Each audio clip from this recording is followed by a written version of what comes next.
Welcome to Freedom Equity Group, the new world of money. My name is Al Carty, and I'm going to just give you a very quick snapshot of what we do. We like to call it red line, blue line. You'll see here, there's a red line here, and that's indicated by the S&P since 1997, and a blue line, which is our strategy that we teach people about. You'll notice that the red line is a little bit. So if I were to ask you a question in a quick snapshot, if you had $1 or $1 million to invest, which line would you want your money on? The red line or the blue line? I'm sure you'd all pick the blue line. And there's a couple of reasons for that, right? Number one, it's a higher value at the end of 17 years in this example. But the second reason is, if you notice, it never goes down. It goes up, but it never goes down. Whereas the red line is very volatile. As you can probably attest to over the last 17 years, you've noticed that the market's gone up and down, and most people have experienced that risk in a very adverse way. Lots of people upset about not recovering, or their money just finally recovering from the downs of the 2008 market. So here's what we do, folks. We teach people how to go from the red line to the blue line. And here's the important thing to remember.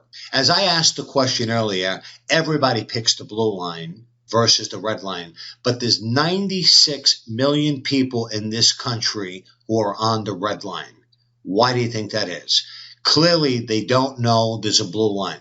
Simply, what do we do as a company? We teach people how to go from the red line to the blue line. It's better for them, have the upside potential of the market without the downside risk, but we just do it in a way where we can help people. You know, Tony Robbins, in his new book called Money, Master the Game, here's one of his quotes: "Invest like the wealthy, where you participate in market gains, but are guaranteed to never lose when the market drops." You know, Warren Buffett, the Oracle of Omaha, third or fourth richest man in the world, he has two rules of thumb. And the first rule is never lose money. His second rule is don't forget rule number one. In his latest publication, he talked about what he has advised his family to do upon his demise, and that is to put all the money into index funds. So hopefully this got your attention. If it did, what we want you to do is watch the next video for a more in-depth explanation, or get back with the person who invited you to this presentation and find out how to get started. Next step is yours. Thank you for joining me today.